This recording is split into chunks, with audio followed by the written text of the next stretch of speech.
Hello. Hope everybody's having a good evening. Welcome in. Welcome in.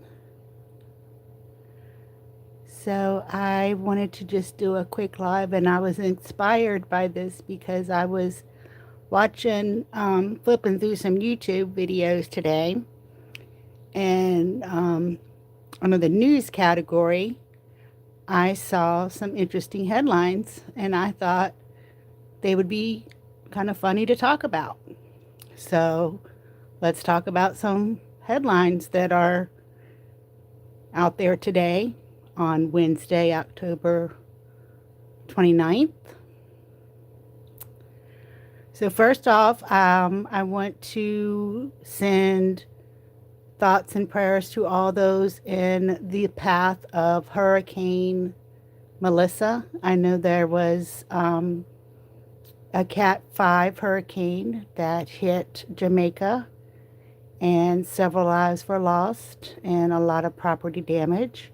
So please keep those folks in that area in your thoughts and prayers. And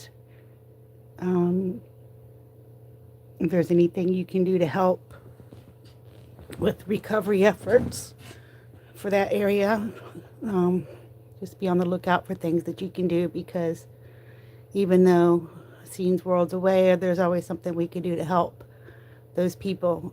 Just watch out for scams. Watch out for, watch out for scams.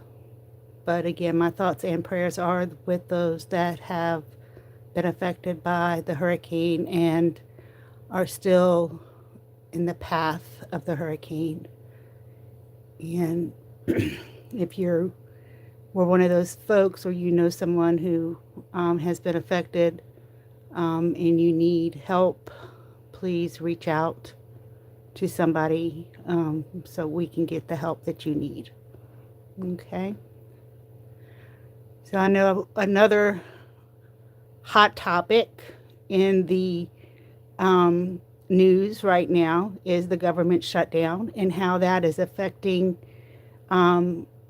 millions and billions of people that are on food stamps or government assistance. And while it's no laughing matter, I do want to encourage anyone. Hello, not sure what that is, $20, but thank you, I guess. If there's anybody that needs help with food stamps or food or feeding their families, know that there are food banks open. If you are able to help someone by maybe, I'm sorry, I'm not monetized, so I don't have super chats. I do have cash links. If you want to donate that way, you're more than welcome to, but I don't have super chats or super stickers or anything like that. The only way to donate to me is through one of my cash links. So, but thank you for that thought. So ways to help our community or our neighbors that maybe need some extra help with groceries or food. You know, if you can pick up an extra loaf of bread for your neighbor, or you can, make a big pot of soup to send to your neighbor, or donate to your area food banks or area churches or wherever they may distribute food in your area. Some places have blessing boxes that you can go and fill up and contribute that way. Thank you guys for coming in. I appreciate it. So there's always something we can do to help. And if you can't help, you can't help. Not everybody is in the position that they can help. But if you are in the position to help someone in need that may be losing their SNAP benefits or food stamps or whatever it's called in your area, I think there's 8 states that will be continuing to do the the food banks, or will be able to send the SNAP benefits out to the recipients of that state. Check on your elderly neighbors, check on your, church members, check on, your kids' friends, and, everybody can you always use a helping hand. It's not always the homeless that need help. It could be, your neighbor that you didn't realize depended on those benefits. So, if you're in a position to buy somebody, a week's worth of groceries, or buy um, somebody some, thanks guys for coming in. I appreciate it. Just drop me a message below. Let me know that you're here. I do see a few of you here. Um, Donating to your area food banks, donating to churches, like making a little extra meal, taking it to your neighbors. Um, you see someone in the grocery store and you're able to, pick up a few items for them that they otherwise couldn't afford. You know, lots of ways that we can help to try to make this easier for everybody that's affected by it. So again, those are some issues that are headlining in our news right now that are just not that fun to talk about. But then again, there's some things that I saw today that I just had to laugh. I just had to laugh. So let me know in the comments if there's a headline or something in your area and your news, on your local news, that made you laugh today, that you saw and you just like, this is just too silly to be true, or just put a smile on your face. I'm going to pull up a couple of things that I'm going to reference. Hit that thumbs up for me, guys. Appreciate it. Thank you, guys. Thank you so much. Glad you're here. And if you haven't subbed up, please do so. Trying to get to 500. Once I get to 500, then I will be somewhat monetized, where I can like do the memberships and things like that. And once I get to the 500 mark, I'm going to do giveaways, prize giveaways. I may do it before then, but because I do appreciate you guys being here and watching me. But my plan is to, once I hit that 500 mark, to do like maybe a trivia game giveaway or something like that. So, guys, like my background? So this is actually a picture that I took. This is a house that's, thank you, Angel. This is a house that's on the beach here, that it's a rental property where people, like a vacation home, people come and rent this house out. And it's called, of course, the Flamingo House. And I didn't remember that I had the picture, but it made a cute background, and I didn't even realize that I knew how to do a background until I saw that come up. So I thought, okay, well, let's try that. Good to see you, Angel. Thank you for coming in. So let's see what this headline, has anybody seen this headline about the truck full of monkeys? Put a monkey in chat if you saw this headline. And it's probably shouldn't be funny, but it's I guess just the headline itself is funny. Let's see.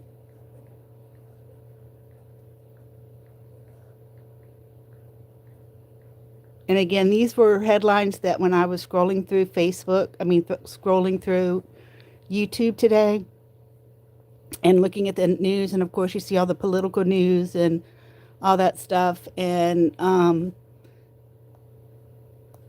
then this one came up. Let's see.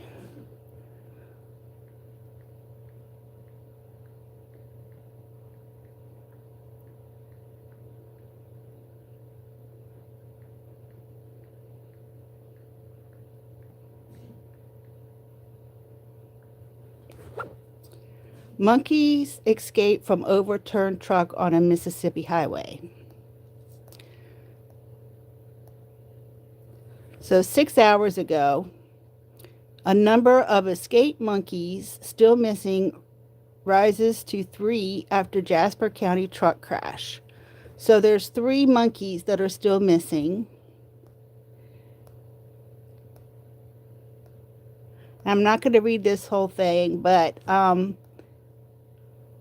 it looks like that the crash led to the escape of 6 of the 21 monkeys on board. 3 have since been recovered, while the remaining 3 are still unaccounted for. The driver of the truck told local law enforcement that the monkeys were dangerous and posed a threat to humans. We took the appropriate action after being given the information from the person transporting the monkeys. He stated that they wear PPE. So apparently these monkeys were sick. They were told, let's see. They have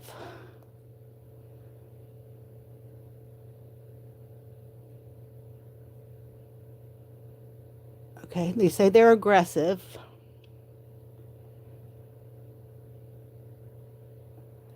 The monkeys were from Tulane University in New Orleans, flipped on a Mississippi interstate. Monkeys are approximately 40 pounds. They're aggressive to humans, and they require PPE, which is personal protection equipment, to handle. The animals carry hepatitis C, herpes, and COVID. So these monkeys that were coming probably for research from the lab and will be transported to another facility, and the truck flipped over and 6 of the monkeys escaped and 3 are unaccounted for. So they're still looking for 3 of the monkeys. So if you're in that area of Mississippi, which it doesn't say where in Mississippi, but nonetheless, if you see monkeys roaming around the streets or the highways of Mississippi, do not approach. Do not approach.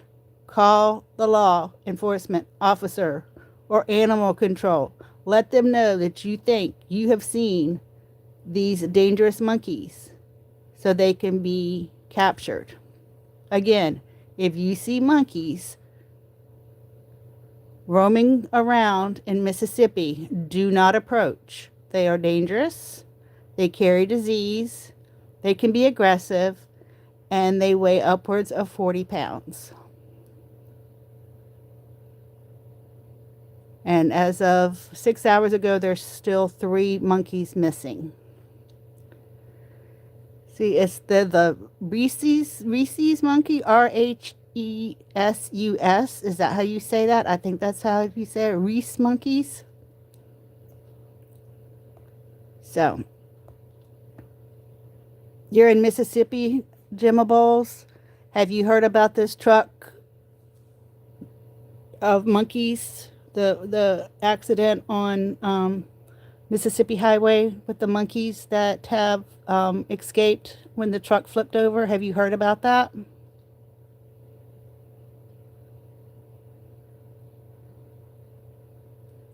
It said it was 21 monkeys that were on this truck coming from Tulane University. I'm assuming going to another research hospital or research facility, and the truck flipped or turned over or whatever, and with the 21 monkeys on board, 6 escaped and they have captured 3. So there's still 3 monkeys on the loose, and they are said to have HIV, COVID, and or herpes. So not only are they aggressive, but it's fake. You're saying it's fake? Because it's all over the news. This is Fox News, AP News.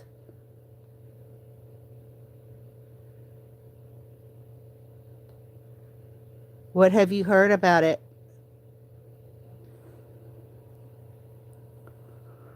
Local news, CBS News, Fox News 10, Fox News 8, CNN. Yeah, I mean it's saying it's real. Because when I first heard about it last night, I was in another room, another live chat, and we were all laughing. It's like that's fake. That's got to be fake. And someone looked it up and said, no, it's not fake. It's real. So yeah, be on the lookout for those. All right, my page just locked up. So are there any other headlines that captured us today, other than the monkeys?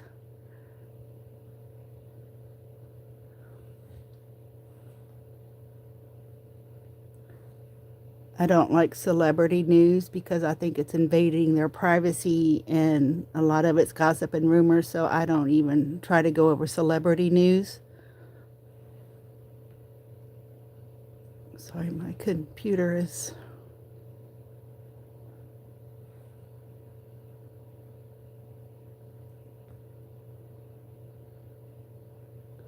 I want to remind people, if you are on the path, we still, until the end of this week, which, hurricanes have no timelines, but we are officially out of hurricane season October 31st. That's not to say that we won't have one come up, next weekend or next week or whatever. So keep those that are in the path of the hurricane, which it looks like it's going to hit Cuba at a Cat 2, and then kind of go back out to see after that. So just keep an eye on the weather if you are in an area that you think may be affected by hurricane or tropical storm or anything like that. And again, thoughts and prayers go out to all of those in Jamaica, Cuba, those that have been perished in the hurricane, those that have lost property, lost homes.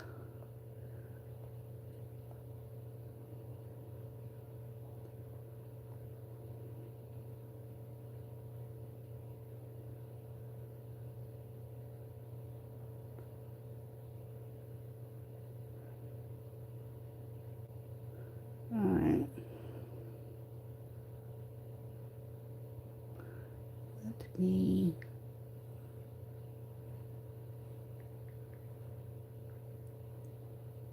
look here.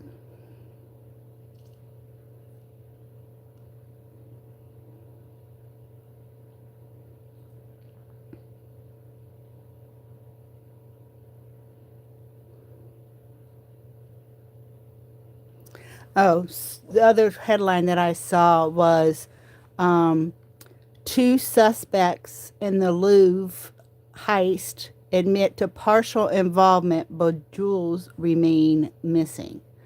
So two suspects two arrested. They have arrested them. I didn't see that part. They have arrested two people who admit to partial involvement in the jewels that were stolen from the Louvre. 8 jewels worth a combination of 102 million have yet to be recovered. 2 male suspects who were arrested in connection with the Louvre jewelry heist that occurred earlier this month and resulted in the theft of French crown jewels worth 102 million, which remain missing, have partially, and they have quotes around partially, admitted their involvements. The duo, who were arrested on Sunday, are suspected of using power tools To enter the museum, Galerie de Alpin, where the jewels were stored. Paris prosecutor, I can't say that name, said during a news conference that at least 2 other suspects are at large, but that there could be more than 4 suspects.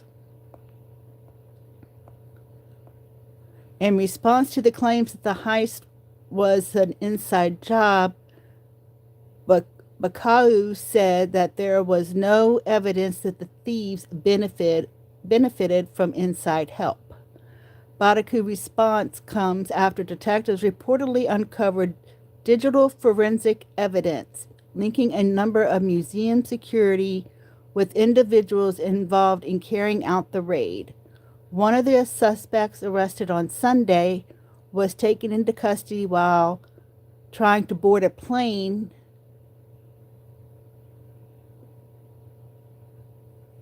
to Algeria at Paris airport. The second suspect was apprehended as he attempted to travel to Mali in West Africa.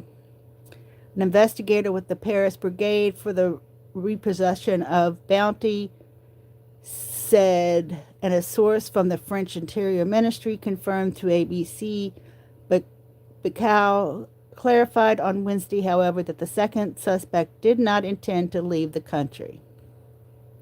While their names have not been released to the public, the 2 suspects, both in their 30s, are French nationals who reside in Saint-Denis, a Paris suburb. One suspect is a dual citizen of France and Mali, while the other suspect is a dual citizen of France and Algeria. Both suspects were known to the police because of the past burglary cases. Interesting.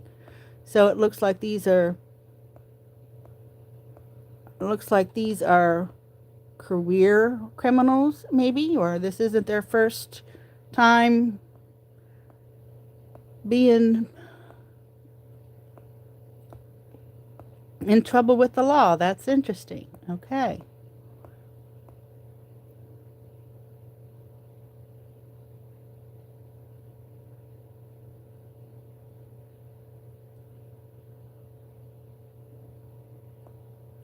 That one's too sad to read. I don't want to read that one.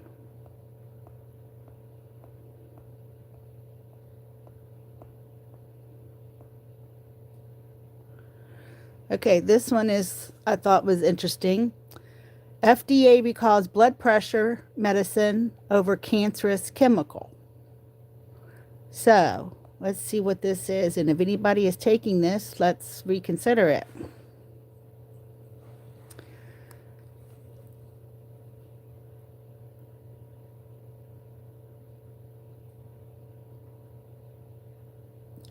Prazosin, Prazosin hydrochloride capsules, distributed at the FDA, classified as a Class 2 risk level on Friday, October 24th. The drug was approved by the FDA to treat high blood pressure, but sometimes described off-label to help manage symptoms of post-traumatic stress syndrome, particularly nightmares during sleep. And now they're recalling it because it has a chemical in it that can cause cancer. So, Prazosin. If anybody is on that, you might want to talk to your doctor about switching to something else because it is being recalled.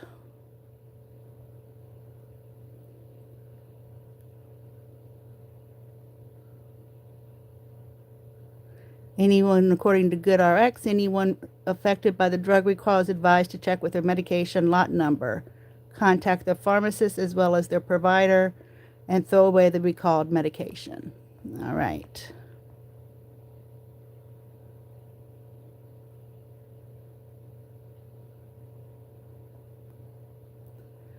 Let's see, what else do we see?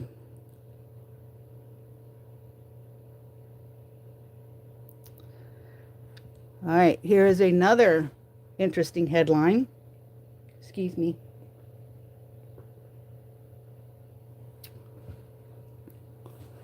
A United flight U-turned over the Atlantic coast when a passenger's laptop fell through a gap into the plane's hold.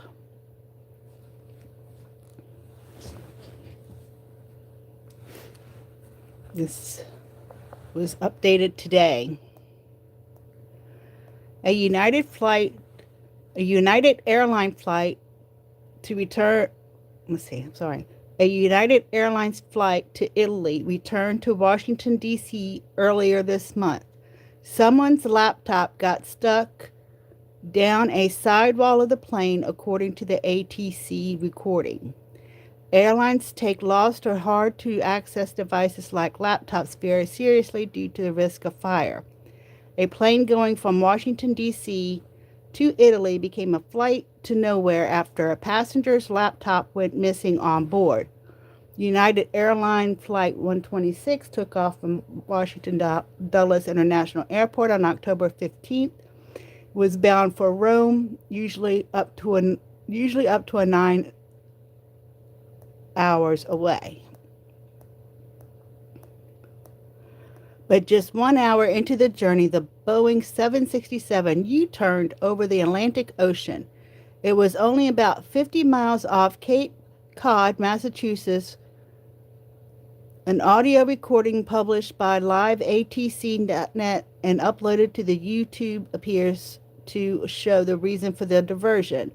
We have a minor situation here with a passenger who has somehow dropped a laptop down the sidewall into the cargo pit of the airplane, one of the pilots tells his air traffic control. We don't know the status of it. We can't access it. We can't see it, he added. So our decision is to return to Dulles and find this laptop before we can continue over the ocean. United Airlines Flight 126 turned around and diverted back to Washington Dulles.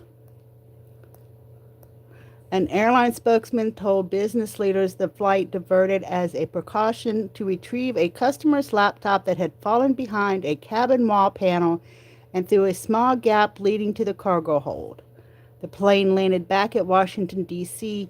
shortly after midnight local time, just over 2 hours after taking off from there. Maintenance crews retrieved the laptop, inspected the aircraft, and the flight later departed for Rome. That's interesting. I have a cousin, or my cousin's husband works for at Dulles. I'll have to ask him about that, what he knows about that, because I would be a little upset if I was on my way to Dallas and then had to turn around because somebody dropped their laptop. Let me know how you would handle that situation. I mean, I wouldn't want to be on a plane any longer than I had to be.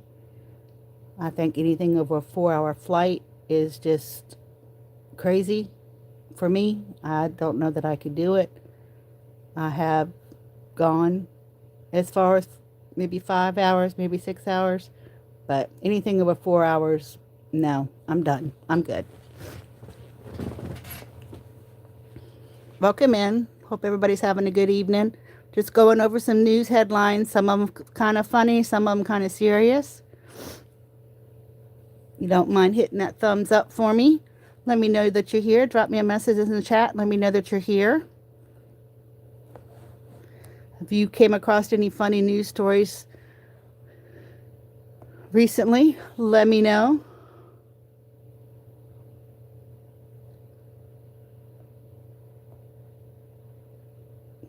Let's see.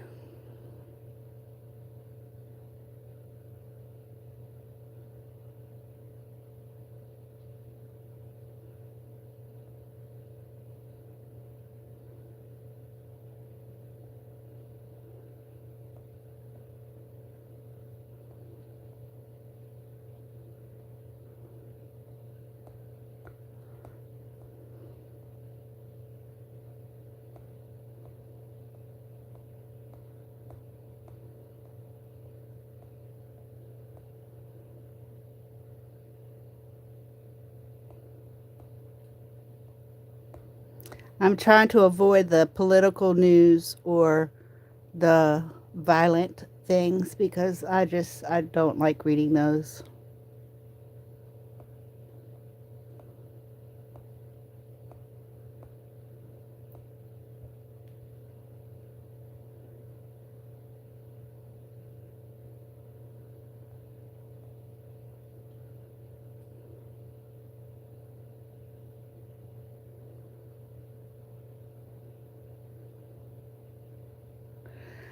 How many of you watch like the police chases and stuff and um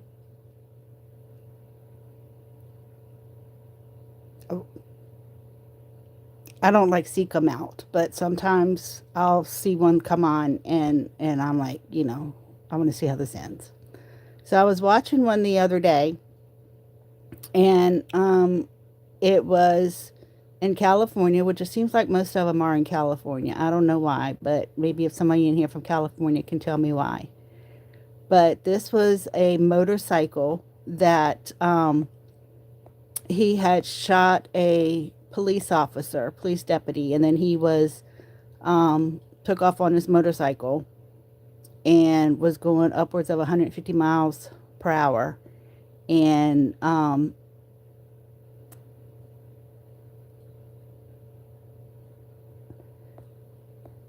they had several police cruisers behind him, not just keeping track of him. They weren't like pursuing him. They weren't going that fast. But he was dangerously in and out of traffic, dangerously in and out of traffic. One point he's gone to the wrong way of the road. And a police officer on another motorcycle came up behind him and tried to kind of bump him and took off from there. And then at one point, you see the man on the motorcycle reach down his pants leg and turn around with a gun like he was going to shoot back at the officer. And while he was doing that, a car kind of merged over just ever so slightly. If you would have weren't paying attention or didn't see it on replay, you would never have known it. And the guy ended up hitting the car and flipping over and everything. And they got him, obviously. But the guy survived that. However, the officer that he shot did not. Um, so that's very upsetting. That's very, very sad. Um, and the only reason why I brought that up is because when you watch those, um, chases like that, you don't usually see how it ends. Other than, well, they got him, they arrested him, but you don't really see how how it really ends after that. Um,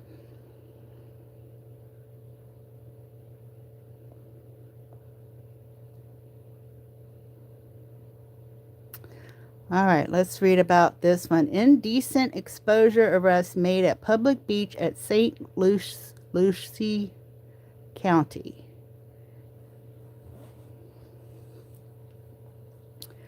As part of efforts to address complaints about nude sunbathing at a public beach where the activity is not allowed, sheriff officials arrested 6 people and issued 3 other notices to appear in court, according to records and sheriff's spokesperson. On October 25th, enforcement action at Little Mud Creek on Hutchinson Island south of Fort Pierce came after a reoccurring complaint of nude sunbathers on a public beach. An arrest affidavit said. Little Mud Creek, which has a parking area and boat ramp, is about a mile north of Blind Creek Beach. Each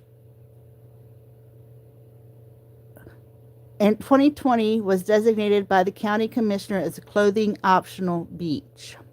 The parking lot in Blind Creek Beach in January is closed for renovation, including parking lot improvements and restroom facilities.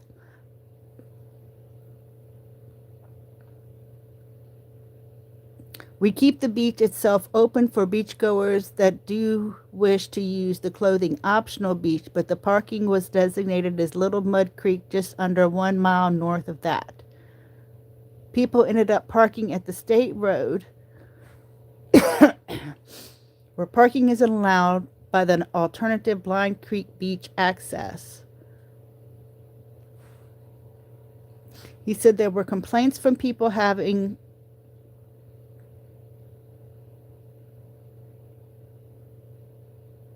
people not having closer options to park. Okay.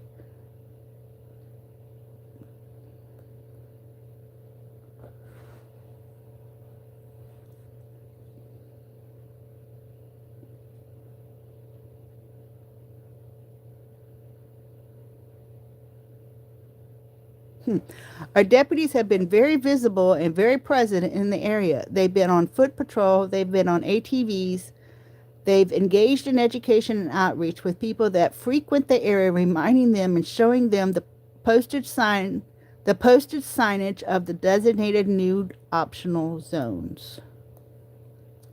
He said the naked sunbathing situation did not stop. We have to make sure that we enforce the laws. We have to make sure that we enforce the county's ordinance, and we're respecting everybody's rights. 6 people, 5 men, and 1 woman ranging from 27 to 77 years of age were arrested on a misdemeanor indecent exposure charge. All have listed addresses out of the area. 3 additional people who were issued notices to appear in court said because those 3 were local residents, they were eligible to go get notices to appear. They were eligible to get notices. So the 6 people didn't live in the area, got arrested, and they were 5 men and 1 woman aging from 27 to 77 for being nude on a beach.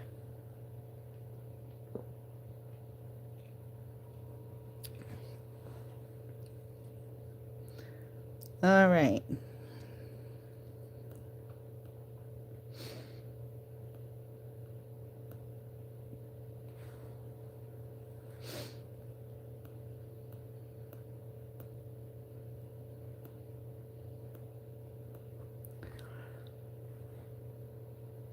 Let's see if I can find a couple more here.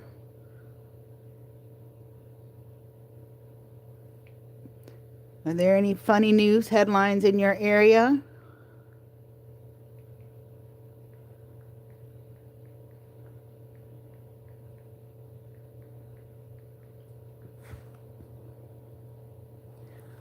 Sometimes when they write these news articles and they don't use punctuation and it just changes the whole meaning of the headline.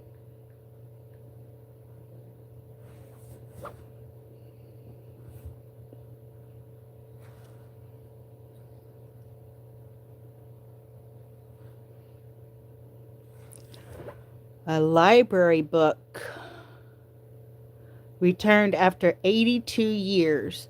Note says Grandma won't be able to pay for it anymore. Okay, this was in San Antonio. A library book has been returned nearly 82 years after it was borrowed from the San Antonio Public Library. It came with a letter noting that Grandma won't be able to pay for it anymore. The book is Your Child, His Family, and Friends by marriage and family counselor Francis Bruce Strain. It was checked out in July 1943 and returned this past June from a person in Oregon, the library said. After the recent death of my father, I inherited a few boxes of books he left behind. The person wrote in a letter that he shared by the library on Instagram and signed with the initials PAAG. The book was a guide for parents on helping their children navigate personal relationships. It was checked out when the person's father was 11 years old. The book must have been borrowed by my grandmother the person wrote. And that year, she transferred to Mexico City to work at the U.S. Embassy. She must have taken the book with her, and some 82 years later, it ended up in my possession. The book had received write-ups in various newspapers at the time. The Cincinnati Enquirer described it in June 1943 as a complete guidebook to the personal relationships of the child with his family and the outside world. The New York Times noted a month later that Strain was a psychiatrist and mother of two who best known for her wise, sensitive, but unsentimental presentation of sex education. The person who returned the book wrote in the letter, "I hope there is no late fee for it because Grandma won't be able to pay for it anymore." The library said in a news release that an estimated overdue fines in 2021. The inside cover of the book was stamped with a warning that the fine for overdue books was 3 cents a day. Not accounting for inflation, the penalty would amount to nearly $900. 3 cents a day amounts to 56 cents in today's money, according to the U.S. Bureau of Statistics. That would add up to more than $1,600.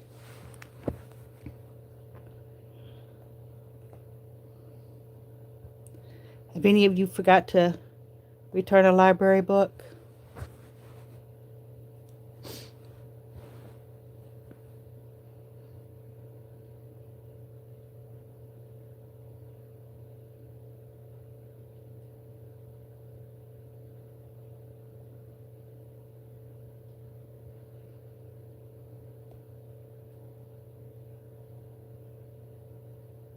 Alarming study ranks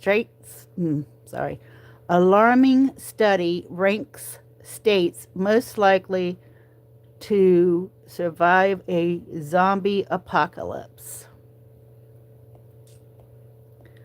Let's see what states would survive a zombie apocalypse.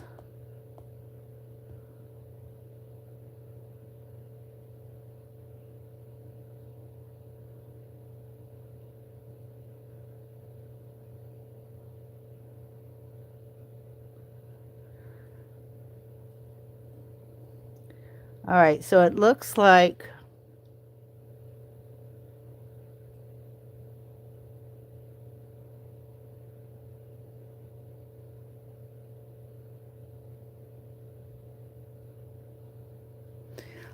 the least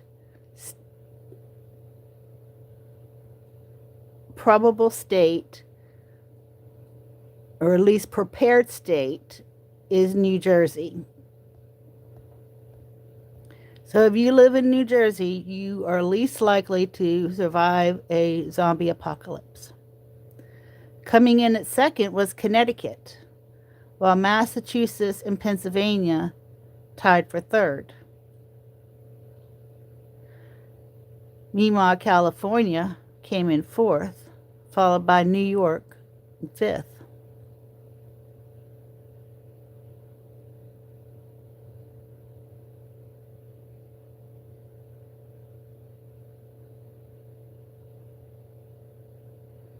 So I guess zombies can't swim, so the water is your saving grace there.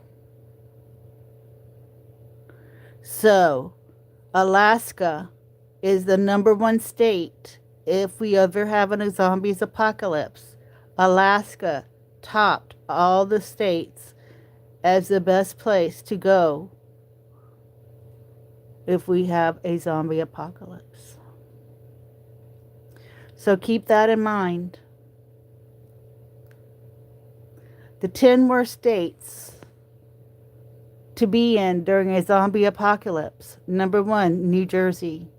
Number 2, Connecticut. Number 3, California, Massachusetts. Number 4, California. Number 5, New York. Number 6, Arizona. Number 7, number 5, New York. Number 6, Illinois. Number 7, Arizona. Number 8, Tennessee. Number 9, Indiana. Number 10, Ohio. The top 10 best places to be during a zombie apocalypse: Alaska, Maine, South Dakota, Montana, North Dakota, Wyoming, Hawaii, Michigan, Mississippi, Oklahoma, and Louisiana. So keep that in mind if we are facing a zombie apocalypse.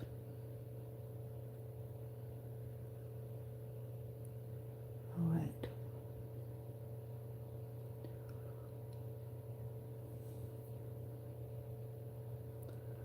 See if I can find a couple more news stories here.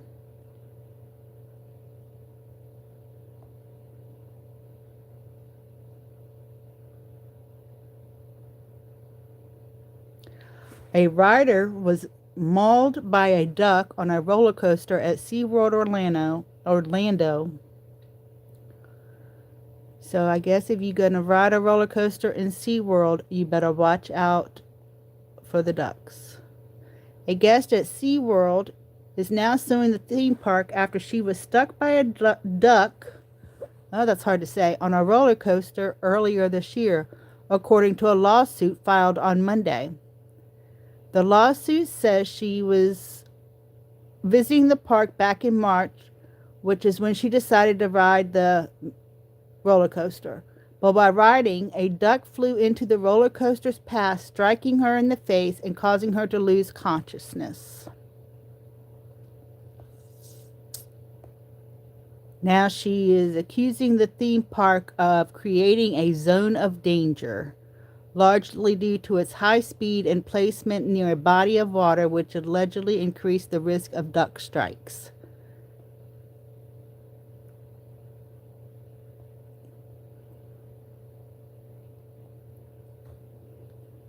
That's a real headline. That's a real article. Okay.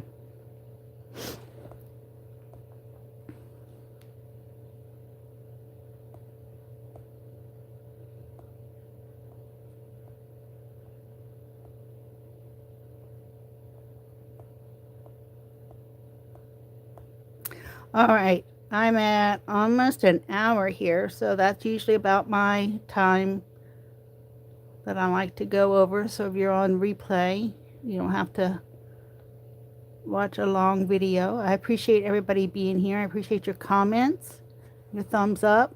Subscribe if you haven't already. Like I said, once I get to about 500 subscribers, I will do some live trivia giveaways, game. I like to laugh and keep it fun here. So, yeah, sub up if you want, like what I'm doing. And also remember to stay positive, stay kind, and help those that are less fortunate or those that are going through a hard time if you can.